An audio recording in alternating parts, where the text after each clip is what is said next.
Boa noite, doutores, boa noite, doutoras. Sejam muito bem-vindos mais uma vez à nossa aula. Confirmem para mim, por gentileza, se vocês estão me ouvindo bem, se estão vendo a tela compartilhada.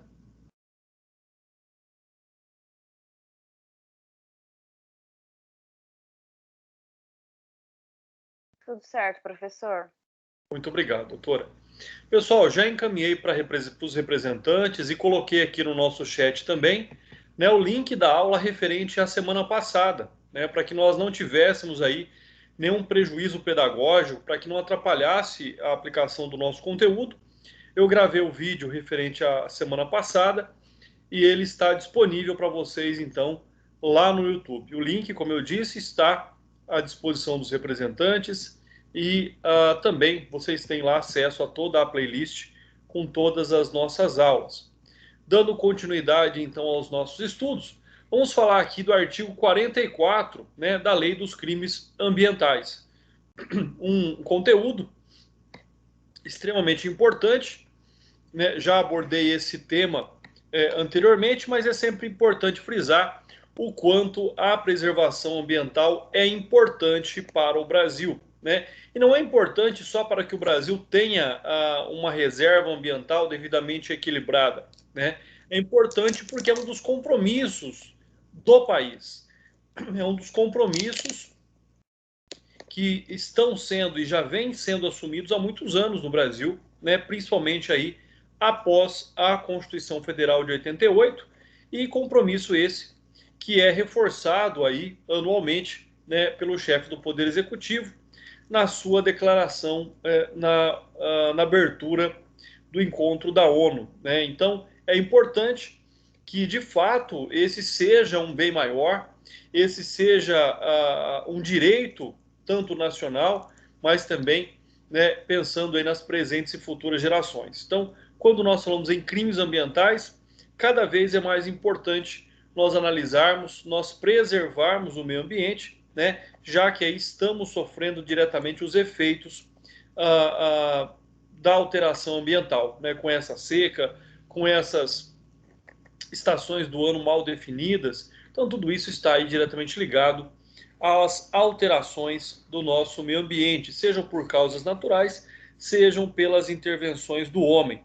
O artigo 44 da Lei 9.605 de 98 trata então da extração de minerais de florestas de domínio público ou de preservação permanente. Então percebam aqui, nós já temos uma indicação extremamente importante. Esse artigo só trata de exploração de minerais em áreas que sejam de domínio público ou de preservação permanente. Não trata, por exemplo, da exploração de minerais em propriedades privadas. Então, essa é uma perspectiva importante, né? Nós temos sempre que fazer essa distinção.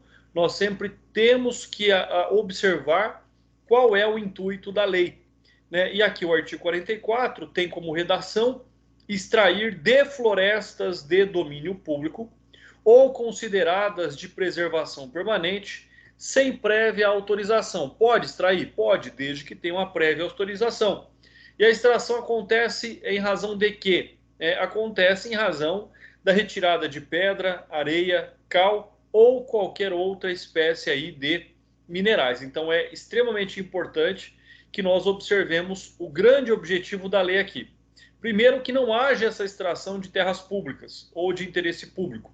E segundo, que se houver essa extração, que ela venha precedida de uma prévia autorização. Então, é isso que nós estamos aqui observando, né? E lembrando que o mais importante para nós aqui, só voltando para grifar, florestas de domínio público ou que sejam consideradas de preservação permanente. Não tratamos aqui da exploração de minerais de propriedades particulares. A pena, como é uma regra aí dessas legislações incriminadoras, né? Ela traz uma pena extremamente pequena, detenção de 6 meses a 1 ano e multa, então é uma pena extremamente branda, é uma pena extremamente aí, ineficaz no tocante ao princípio punitivo pedagógico, então este é um outro fato que nós devemos aqui observar. Além do que, nós temos aí então como sujeito ativo qualquer pessoa, já que não há nenhuma restrição aí para a prática dessas condutas. Quanto ao elemento objetivo, ou seja, quanto às elementares, quanto à prática do crime em seu verbo, né, nós temos aí a extração, nós temos o verbo extrair, né, ou seja, para que haja a configuração deste crime, primeiro, tem que ser em terras públicas ou de preservação permanente, e em segundo, de forma clandestina, ou seja, sem a devida autorização legal. E aí fica uma questão, né? O agente que extrair areia de floresta de domínio público responderá pelo delito de furto? E onde é que vem a resposta? É um furto? É, né? Lógico que é um furto. Mas, como nós temos uma legislação específica, como nós temos um artigo próprio, então não se aplica o artigo 155. Né? A pessoa, o indivíduo, deve responder pelo artigo 44, já que ele trata de um tipo próprio, já que ele traz as suas elementares, já que ele traz todas as consequências e nuances da prática deste crime.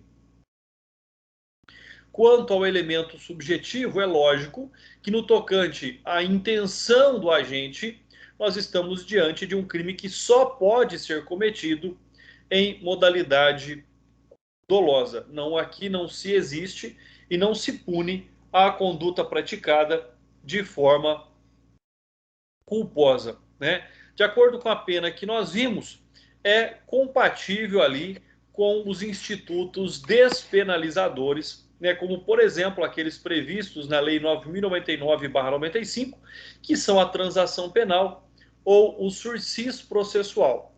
Transação penal já é imediatamente a substituição de uma pena privativa de liberdade por condições a serem aplicadas. Então, transação, essa negociação que existe para que o indivíduo não seja processado, e a suspensão do processo, o sursis processual, é também a aplicação de condições. O processo fica suspenso até que as condições sejam efetivamente cumpridas, né, por aquele período chamado de prova. Próximo tipo penal aqui, de acordo com a Lei dos Crimes Ambientais, artigo 45, que também traz especificidades extremamente importantes. E aí, quando nós começamos a analisar, dentre essas especificidades, nós chegamos a algumas conclusões. Será que é tão específico para não punir ninguém? Né? Será que impõe tantas condições para que seja muito difícil o enquadramento legal do indivíduo na prática daquela conduta? Não sei se vocês já se pegaram pensando nisso, né? Porque fica sempre muito difícil, fica sempre muito complicado analisar ali o real e o devido enquadramento, né? O devido enquadramento do fato típico à conduta do indivíduo. Então, são fatos, são circunstâncias que nós devemos aí observar, que nós devemos aí compreender, né? E quando eu falo isso, olha só por quê. Porque o artigo 45 diz assim: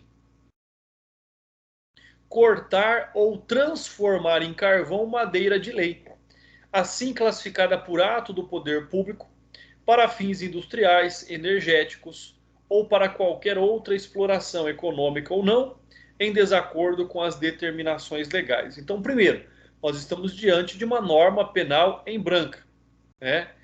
Segundo, nós dependemos aí de um ato administrativo do poder público para dizer o que é madeira de lei. E por que somente a madeira de lei, né? E com base nessa justificativa, é onde nós observamos, por exemplo, que o cerrado ele é queimado, ele é desmatado, porque a maioria das árvores, dos arbustos que tem no cerrado, não são considerados como madeira de lei. Né? Madeira de lei é aquela madeira nobre, é aquela madeira cara, é aquela madeira de alta durabilidade, de alto aproveitamento, né? De beleza. Então, seja, um galho lá da vegetação nativa do cerrado não é considerado como madeira de lei. Então, será que existe aí por parte do legislador também esse pensamento? Né? Vamos tornar a lei cada vez mais específica, a fim de que também ela seja mais difícil de ser aplicada? né, por vezes nos passa aí essas questões pela cabeça. Nós temos que ter essa reflexão, né? O título deste crime é a transformação de madeira de lei em carvão. Então, o crime é esse. Então, se não for madeira de lei, não é crime? Essa é a pergunta que se faz, né? A pena também é mínima aí de reclusão de 1 a 2 anos e multa. É um crime comum, pode ser praticado por qualquer pessoa. E nós temos aí, quanto ao elemento objetivo, ou seja, quanto à prática da conduta, nós temos dois verbos.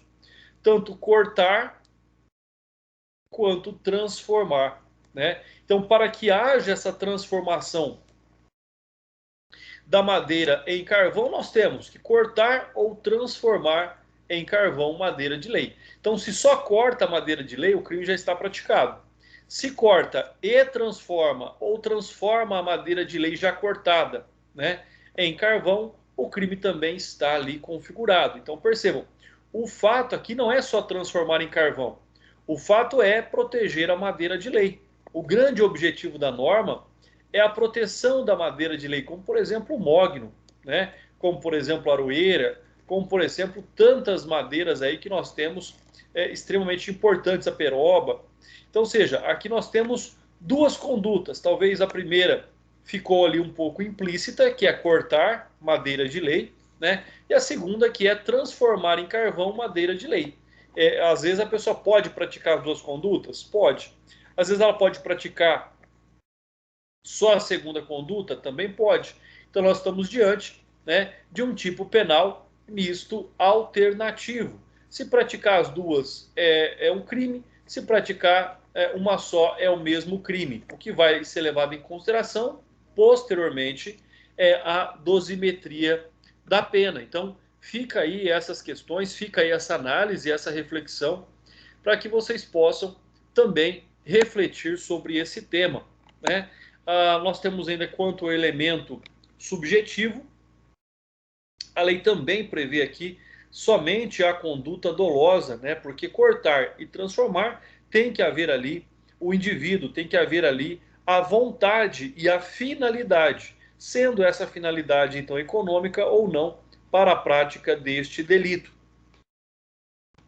Em razão da pena aplicada, que é de 1 a 2 anos, nós temos aí a possibilidade da aplicação do sursis processual e nós não temos a possibilidade da transação penal. Tá? Então é importante, é possível a concessão do sursis, né, porque a pena não é superior a 1 ano, mas nós não temos a possibilidade da transação penal nessa espécie, nesse tipo penal.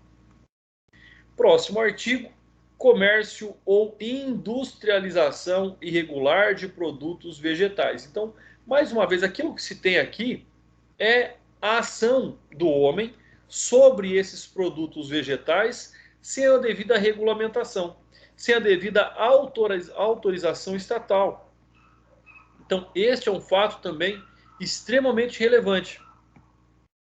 Esse é um fato que vem aí de acordo, que vem aí no intuito e sobre a finalidade de que é possível agir dessa forma, é possível essa industrialização, né? Mas desde que ela seja regulada, desde que ela tenha meios capazes aí de agir desse modo, então são aspectos e são circunstâncias que logicamente não podem ser desprezadas. E isso nós devemos todos aí levar em consideração. Ou seja, o fato de que é possível, né? Olha, percebam que a legislação não veda essa hipótese da transformação aí, né, do comércio, da industrialização dos produtos vegetais. Até porque um dos princípios do direito agrário, que é um dos ramos do direito muito interessante, né? Se vocês quiserem assistir algumas aulas aí de direito agrário, nós temos agora lá no nosso canal do YouTube também a matéria de direito agrário, e está diretamente ligado àquilo que nós estamos vendo na lei dos crimes ambientais, ou seja, até porque a propriedade rural tem que ter a sua função social, né? E cada vez mais existe aí um apoio, existe aí um incentivo também ao agronegócio, né, mas principalmente ao extrativismo, ou seja, a sobrevivência do homem pelo trabalho na terra. Então é possível sim que haja essa comercialização, ou essa industrialização dos produtos vegetais, mas aqui fala irregular. E ele não nos diz exatamente qual é essa irregularidade, né? O artigo 46 tem ali na sua redação: receber ou adquirir para fins comerciais ou industriais madeira, lenha, carvão ou outros produtos de origem vegetal, sem exigir a exibição da licença do vendedor, outorgada pela autoridade competente, e sem munir-se da via que deverá acompanhar o produto até o final beneficiamento, né? Então, olha só, aqui ele nos deixa numa dúvida também. Receber ou adquirir para fins comerciais ou industriais madeira, lenha, carvão e outros produtos de origem vegetal. Então, nós não temos um rol taxativo aqui. Importante também que se observe esse fato. É um rol exemplificativo que tem como finalidade, então, proibir também a comercialização ilegal, a comercialização sem a devida autorização legal. Pena, detenção de 6 meses a 1 ano. Por que é tão leve essa pena, né, e multa? Ela é leve porque o indivíduo, na verdade, ele não praticou o crime ambiental, né? Ele está ali numa concorrência, dando uma finalidade econômica ou não a esses produtos que irregularmente foram comercializados ou industrializados. Então, a pena de detenção de 6 meses a 1 ano e multa. Nós temos ainda aqui a conduta equiparada, que diz que incorre nas mesmas penas quem vende, expõe à venda, tem em depósito, transporta ou guarda madeira, lenha, carvão e outros produtos de origem vegetal sem licença válida para todo o tempo da viagem ou do armazenamento, outorgada pela autoridade competente. Então, olha só, na conduta equiparada, na ação de agir, né, melhor dizendo, no ato de agir aí de forma ainda ilícita, nós temos, como eu já disse, quem incorre nas mesmas penas, quem vende, expõe à venda, tem em depósito, transporta ou guarda madeira, lenha, carvão e outros produtos de origem vegetal sem licença válida para todo o tempo da viagem ou do armazenamento, outorgada pela autoridade competente. Então, observem aí que nós temos um outro aspecto, né? Nós temos aquele que comercializa, nós temos aquele que transporta, nós temos aquele que dá aí, né, um objetivo a estes produtos, né? Trata-se aqui dessa forma, então, de um crime próprio. Por que é um crime próprio? Porque somente pode ser praticado pelo comerciante ou pelo industrial. Não é qualquer pessoa. Aí você vai perguntar, André, mas tem que ser legalmente constituída essa empresa, esse comércio? Não, né? Não necessariamente. Ou seja, então, existe aqui, tanto é que não fala, né, sobre essa hipótese. Então, nós não podemos também aqui observar aquilo que a lei não traz, criar aquilo que a lei não traz, ou interpretar além do próprio sentido da lei, né? Então, aqui podemos observar aí que, em se tratando de uma conduta irregular, de uma conduta ilícita, tanto faz se esse comércio, se essa indústria é legalmente constituído ou não. Quanto ao elemento objetivo, nós temos que fazer a divisão entre, logicamente, o caput e o parágrafo, né? Porque o caput é receber, adquirir, né? E nós temos aí, como eu disse, já um tipo misto alternativo. E nós temos também o ato de transportar lá na figura equiparada, ou seja, no parágrafo único do artigo 46, conforme vocês veem aí ao final dessa tela, né? É um crime que só pode ser praticado de forma dolosa, né? A pena é extremamente mínima, pequena, detenção de 6 meses a 1 ano e multa. Então esse é um outro objetivo que se tem quanto à prática destas ações, né? E aí então nós passamos agora para o artigo 48 da Lei dos Crimes Ambientais. Algo muito mais próximo, né? Se vocês prestarem atenção nos noticiários regionais, vocês vão perceber que não é incomum nós observarmos punições administrativas, aplicação de multas aí pela Polícia Ambiental para pessoas que praticam esta conduta, né? Eu vi recentemente aí alguém ser multado a mais de R$ 40 mil por praticar esta conduta, né? Que é o impedimento ou dificultação da regeneração de florestas ou de vegetação. Então, na verdade, impede que ela se regenere, porque há uma regeneração natural, claro que há, né? Mas a partir do momento que você começa a agir sobre a terra, a partir do momento que você começa a, a soltar, por exemplo, animais domésticos ali naquela área, isso vai, logicamente, impedir a regeneração de florestas ou de qualquer tipo de vegetação, inclusive vegetação rasteira, né? Até porque aqui não impõe limites a essas vegetações. O artigo 48 diz que impedir ou dificultar a regeneração natural de florestas e demais formas de vegetação. Então percebam que desde que seja uma vegetação nativa, né, se ela de algum modo está sendo ali impedida de se regenerar, existe então a prática deste ilícito. Então esse é um aspecto também que nós devemos observar. Quanto ao sujeito ativo, é um crime comum. Quanto à ação do indivíduo, nós temos, como eu já disse, impedir e dificultar. Então, assim, tanto faz se a pessoa pratica um único ato ou mais de um, o crime estará sendo configurado.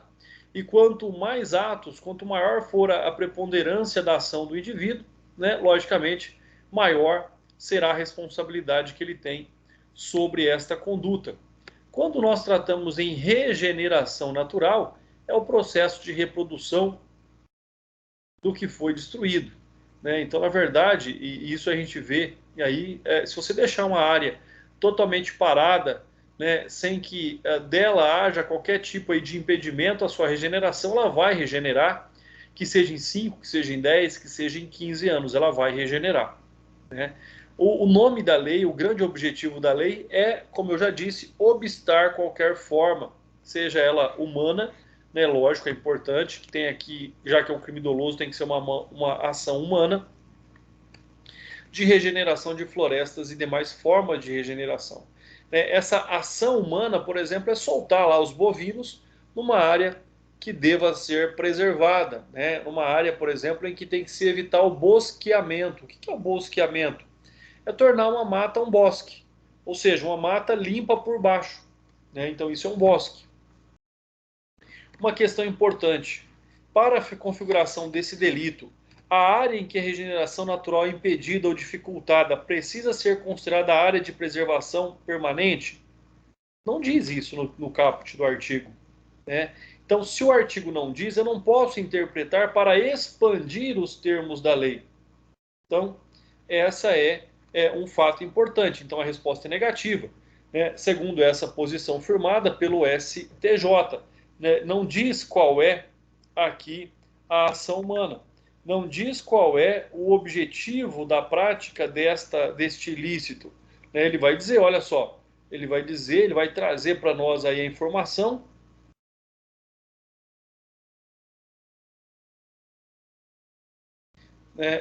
Nós vamos observar esse fato que vai trazer para nós, então, que nós não podemos fazer aqui uma interpretação é,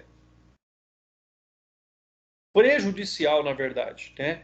Porque aqui não trata deste tema, né? Não diz que tem que ser área de preservação, é qualquer área que tenha ali a necessidade de que se tenha que se proteger e a pessoa, na verdade, impede a sua regeneração. O elemento subjetivo somente na modalidade dolosa, exemplo, né? Eu tenho lá, por exemplo, uma APP cercada. E num determinado dia, em razão aí de um temporal, vamos, né, pensar positivamente, uma chuva muito forte, ocorre ali a quebra do galho de uma árvore e esse galho cai em cima da cerca que acaba quebrando ali e o gado entra nessa APP e come ali, por exemplo, mudas que estão germinando, que estão crescendo. Né? É lógico que a pessoa não vai ser responsabilizada criminalmente por aquele ato, né? Até porque trata-se aí de um motivo de força maior, não tem como impedir o temporal, né? Então, ou seja, aí não há que se falar na responsabilidade deste indivíduo. Artigo 49. Destruir, danificar, lesar ou maltratar plantas de ornamentação de logradouros públicos ou em propriedade privada alheia. Pessoal, esse é um artigo extremamente importante, porque ele traz para nós aqui, né, uma concepção mais ampla de meio ambiente. Lembrando que todo local onde exista vida é um meio ambiente, né? O meio ambiente urbano, o meio ambiente rural, o meio ambiente do seu trabalho, o meio ambiente da sua casa. E esse dispositivo legal, artigo 49, fala especificadamente, então, né, de maltratar plantas de ornamentação de logradouros públicos ou em propriedade privada alheia. Então, seja um prédio público, seja um departamento público ou uma propriedade alheia, né? E aí, esse artigo aqui, ele foi muito discutido há algum tempo atrás, e para aqueles que prestam um pouquinho mais de atenção, né, nas notícias locais, regionais, ou até mesmo no ambiente em que vive, são as podas arbitrárias, né, as podas das árvores das cidades. Né, muito questionado quando ela não é feita de forma correta. Até aí em Fernandópolis, né, o Dr. Vanzella, recentemente, fez um workshop, né, com o treinamento da nossa doutora querida Gisele Vasques Herberts, para que ensinassem os podadores de árvores a podarem as árvores de forma correta. Né? Então é importante que haja essa ação, né, para que não haja exatamente ali, lógico, por ignorância, por falta de conhecimento, né? Ignorar é não conhecer alguma coisa, esse maltratar essas plantas aí, sejam da ornamentação de logradouros públicos ou de propriedades alheias. O artigo 49, então, vem dizer: destruir, danificar, lesar ou maltratar, por qualquer modo ou meio, plantas de ornamentação de logradouros públicos ou de propriedade privada, né? Aqui, pessoal, é aquela conduta, no sentido lato aqui do texto, daquela conduta maldosa, que vê lá uma planta bonita, que vê lá um pé de flor e vai lá e maltrata, e arranca, e destrói, simplesmente pelo desejo de deixar a coisa feia, né? Então, esse é o objetivo aí que nós temos sobre questões extremamente importantes detidas aí a esse fato. Pena de detenção de 3 meses a 1 ano ou multa, ou ambas as penas cumulativamente. Então, pode ser uma ou outra ou as duas, para vocês verem a simplicidade e a punição extremamente pequena. Parágrafo único. No crime culposo, a pena é de 1 a 6 meses ou multa. Então, aqui nós observamos algo extremamente importante, que é a presença do crime culposo. Grifei o lugar errado aqui, que é a presença do crime culposo. Né? Aqui existe. Então, é aquela plaquinha que está lá no jardim: não andar de bicicleta no jardim, não pisar na grama. Seria mais ou menos isso que nós estamos fazendo aqui. Então, se alguém age de forma culposa ou dolosa, existe ali a repressão à prática daquele crime. Então é importante que nós aí observemos esses fatos, né, que nós possamos compreender como é que se aplica a lei ao fato concreto. E qual é o fato concreto que tem de fato relevância para o ordenamento jurídico. Quanto ao sujeito ativo, é um crime comum, logicamente que qualquer pessoa pode. Quanto ao verbo, quanto à conduta ativa do indivíduo, nós temos lá a destruição, a danificação, lesar ou maltratar, mas o mais importante, em locais próprios. É um crime comum, mas a vítima é uma vítima específica, porque nós temos, primeiro, o objeto, que é as plantas de ornamentação, de logradouros públicos ou de propriedade privada alheia. Então, é a ornamentação, é destruir aquilo que é bonito, que está ali para ornamentar, para ornar, né? E para destruir aquilo que existe, para que traz beleza ao local onde está plantado. O elemento subjetivo, como nós já vimos, tanto pode ser culposo quanto doloso. Existem as duas previsões legais. Pena extremamente diminuta, que aqui, como é inferior a 1 ano, né, a pena mínima, autoriza tanto os institutos despenalizadores da transação penal do artigo 76, como do sursis processual do artigo 89 da Lei 9.099/95, considerado um crime de menor potencial ofensivo. Já o artigo 50, ele vai tratar de uma forma mais intensa dessa prática de destruição, né? Agora não só das plantas ornamentais, mas de florestas nativas, plantadas ou de vegetação fixadora de dunas, protetoras de mangues, objeto de especial preservação. Então aqui nós temos algo extremamente importante, que primeiro, existe essa preservação contra a destruição ou danificação, e ele não prevê um tipo, uma conduta específica ou vinculada a como essa ação vai ser praticada, né? Mas ele vai dizer, olha, que ela seja praticada contra florestas nativas ou plantadas e vegetação fixadora de dunas, né? Ou protetora ali dos mangues. Então você tem associado aqui a prática do ilícito associado à preservação do bioma. Então esse é um outro fato extremamente importante. Pena de detenção de 3 meses a 1 ano e multa, né? Cuida também de um crime comum, qualquer pessoa pode praticar, mas nós temos, como eu já disse, ali, né, as condutas específicas, né? Vamos pensar, perdão, que nós temos aí, de acordo até mesmo com as resoluções do CONAMA, né, do Conselho Nacional de Meio Ambiente, qual é a definição de floresta nativa, floresta plantada, duna, mangue ou manguezal, né? E nos termos dessas resoluções, principalmente no artigo 2º, inciso 10º, floresta nativa é aquela que não houve qualquer intervenção humana. Floresta plantada é aquela em que há intervenção humana, normalmente ela ocorre aí em razão de reflorestamentos, né? Duna é uma unidade geomorfológica de constituição predominante arenosa, com aparência de cômodo, cômoro ou colina, produzida pela ação dos ventos, situada no litoral ou no interior do continente, podendo ser recoberta ou não por vegetação, né? O mangue, que aí vem de acordo com o artigo 2º, inciso 9º, da mesma resolução 303/2002 do CONAMA, né?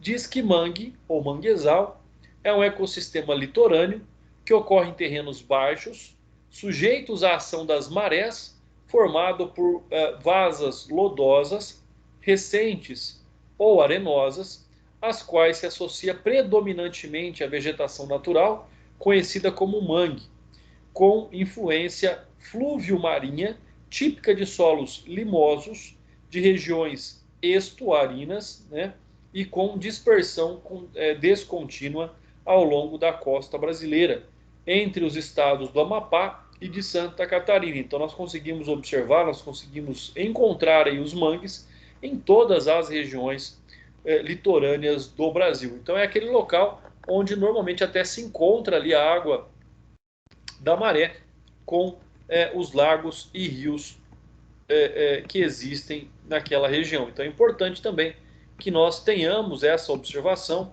sobre o que significa esses ambientes, né, esses biomas que são protegidos por lei e contra a degradação. Assim, já falamos sobre a pena, então, extremamente pequena, de 3 meses a 1 ano e multa, né? O tema anterior foi ou multa, ou os dois cumulativamente. Da mesma forma, aqui também pode-se aplicar os institutos despenalizadores, como a transação penal ou como o sursis processual. Desmatamento, exploração econômica ou degradação de floresta em terras de domínio público ou devolutas, né? Aqui, para que vocês possam compreender o que é terra de domínio público ou terras devolutas, os conceitos também estão ali inseridos no direito agrário, né? Então fica aí para aqueles que quiserem se aprofundar no tema, mais uma vez a indicação das nossas aulas de direito agrário, que estão lá no nosso canal do YouTube. Então olha só para explicar o que significa. Nós temos terras de domínio público, nós temos terras de interesse público e nós temos terras devolutas. A terra devoluta é terra de ninguém. É terra que não tem um interesse público em cima, é terra que não tem uma destinação pública, ela não foi afetada pelo interesse público, né? E não tem um particular que se coloque como proprietário ou possuidor daquela terra. Então isso é terra devoluta, né? E a terra devoluta cabe ao Estado dar uma definição, dar uma destinação a ela. Ou pode vender, ou pode doar, ou pode, não importa, ou pode transmitir, por exemplo, a responsabilidade para os estados. Então é importante que nós tenhamos essa concepção também do direito agrário. Já é um instituto mais novo, vocês vão percebendo aí que foi incluído o artigo 50, letra A, pela Lei 11.284 do ano de 2006, então é bem mais novo, né, do que os próprios regramentos aí de direito ambiental, e diz que desmatar, explorar economicamente ou degradar floresta, plantada ou nativa, em terras de domínio público ou devolutas, sem autorização do órgão competente. Então, olha só, né, eu falei muito agora aqui do extrativismo. É possível que pessoas possam viver, né, de ação de extrair aquilo que a natureza pode oferecer, sem a ela causar nenhum mal e nenhum dano? Pode. Mas a pessoa tem que ter autorização para que possa ser extrativista, né? Então aqui nós temos, vocês vão ver que é um crime, já tem uma pena maior, a pena é de reclusão de 2 a 4 anos e multa, e nós temos ainda os parágrafos que esclarecem mais alguns detalhes sobre esse tipo penal, né? O parágrafo 1º diz: não é crime a conduta praticada quando necessária a subsistência imediata pessoal do agente ou de sua família. Então nós temos aqui no parágrafo 1º uma hipótese despenalizadora, né, que retira aqui a ilicitude daquela conduta. Nós temos ainda o parágrafo 2º, que diz que se a área de explorada for superior a 1.000 hectares, né, a pena será aumentada de 1 ano por milhar de hectares. Bastante pouco, né? Podia ser 1 para cada hectare, né? E não 1 para cada 1.000 hectares. Então, esse é um outro ponto aí bastante controverso da redação desta lei. É um crime comum, né? Dentre as condutas ali já sabemos que é um tipo penal misto alternativo, praticando uma ou praticando todas o crime é o mesmo. Traz para nós também aqui a definição de floresta nativa e plantada que eu já comentei no artigo anterior, e faz a comparação importante aqui, né, que enquanto o artigo 50 o agente visou proteger as florestas nativas ou plantadas, que são objeto especial de preservação, o artigo 50A, a citada lei resguarda as florestas nativas ou plantadas situadas em terras públicas ou devolutas. Então, ou seja, aquelas que estão fora da superfície, fora da responsabilidade do particular.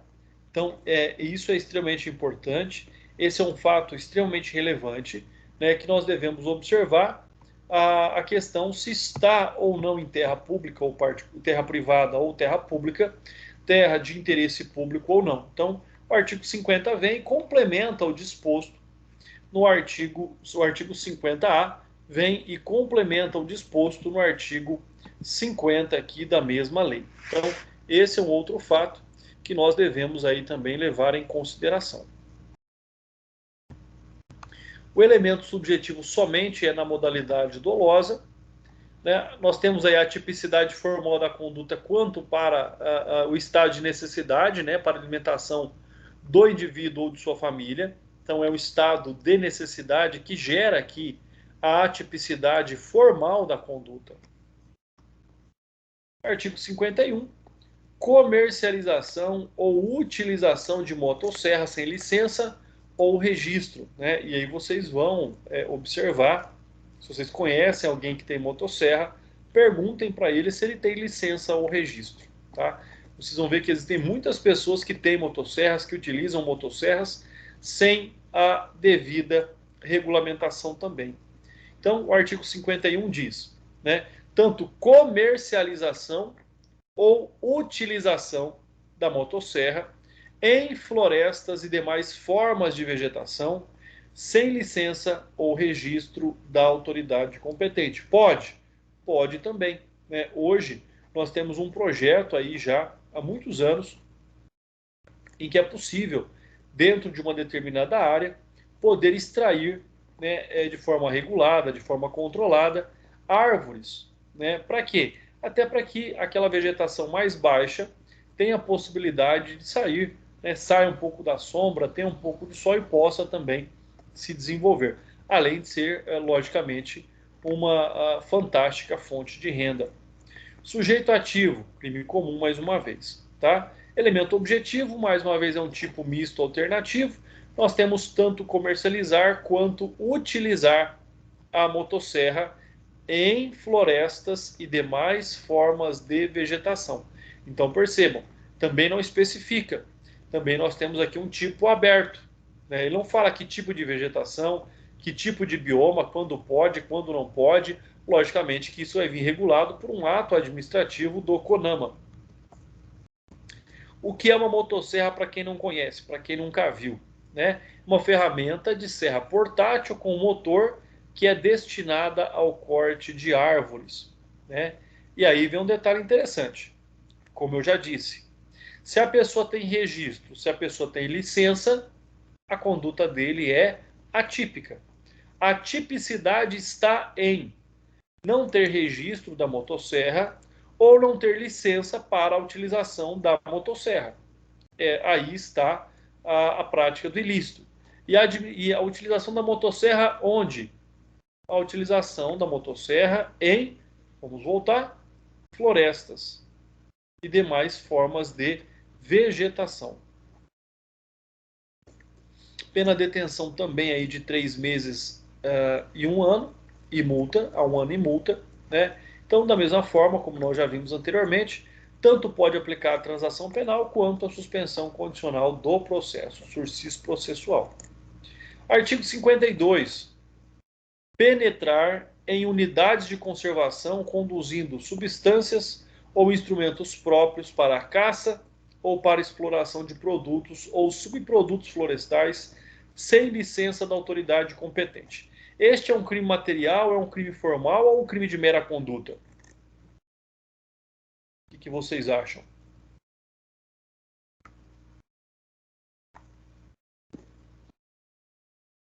Aqui é um crime de mera conduta, né? Porque penetrar. Não, perdão, aqui é um crime formal, pessoal. Não é de mera conduta porque existe um objetivo. Se não existisse um objetivo, seria mera conduta. Né? Então é um crime formal.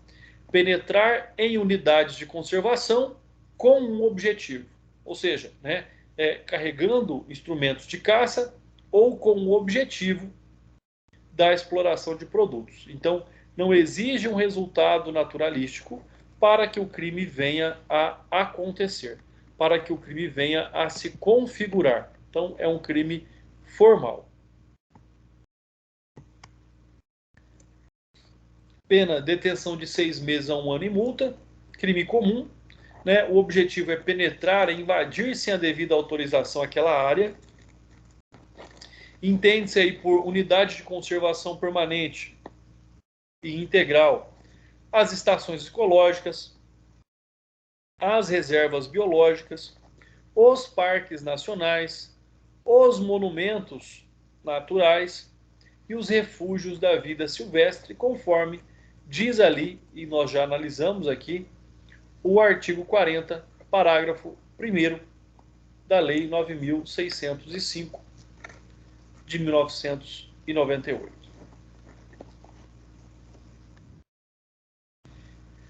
Este é um crime que só acontece na sua modalidade dolosa, né? Como nós já vimos a pena também, que é inferior a 1 ano, tanto admite as circunstâncias despenalizadoras quanto a suspensão condicional do processo. Então, é um fato também aí extremamente relevante para o estudo desse tema, pessoal.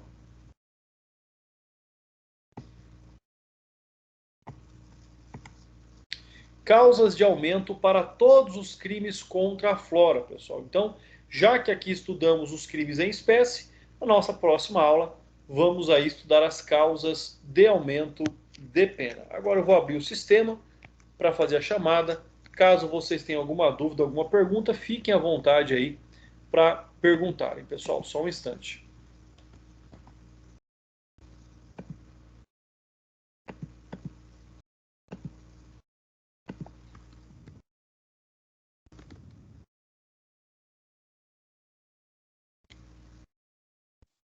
Doutor, Oi, pode falar, doutor.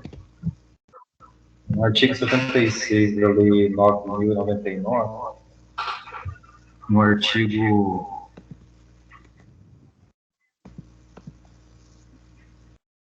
89 depois? Não, 76, é que está dando eco aqui. Ah, sim, pode falar. Eu estava com uma dúvida sobre a transação penal, da pena igual a 4 anos, né? Sim. Mas eu achei aqui no parágrafo 2º, inciso 1º, né? Se ele for condenado por sentença definitiva, né? Sim. Pela prática pena privativa de liberdade, né? Então quer dizer que não cabe a transação penal nesses crimes de reclusão, né? Isso, exatamente. Deixa eu até abrir aqui o artigo 76 para a gente poder tratar desse assunto juntos. Olha, já abri. O que é que diz o artigo 76? Havendo representação ou tratando-se de crime de ação penal pública incondicionada, não sendo o caso de arquivamento, o Ministério Público poderá propor aplicação imediata de pena restritiva de direitos ou multa a ser especificada na proposta. E aí vem as explicações exatamente naquilo que o doutor disse, né? Então, parágrafo 1º. Na hipótese de ser pena de multa, a única aplicável, o juiz pode reduzi-la pela metade. 2. Não se admitirá proposta se ficar comprovado. Aí sim, ter sido autor da infração condenado pela prática de crime, a pena privativa de liberdade por sentença definitiva. Então, logicamente, que não há como ter essa transação penal se ele for condenado por uma pena em que ele tenha que cumprir preso. É incompatível a pena privativa com uma pena não privativa, por isso que se torna incompatível. Por isso que nós estamos lá, né, nos crimes que são apenados com detenção, se aplica a transação penal. Naqueles que se aplica reclusão, não se pode aplicar a transação penal, que diz o artigo 76. Inciso 2. Ter sido agente beneficiado anteriormente no prazo de 5 anos. 3. Não indicarem os antecedentes, a conduta social. Então, se reiteradamente a pessoa pratica um crime de menor potencial ofensivo, vai chegar uma hora, é lógico que ela não vai poder se beneficiar com esses institutos despenalizadores, tá? Então, doutor, é exatamente isso. O raciocínio do doutor está perfeito com relação a esse tema.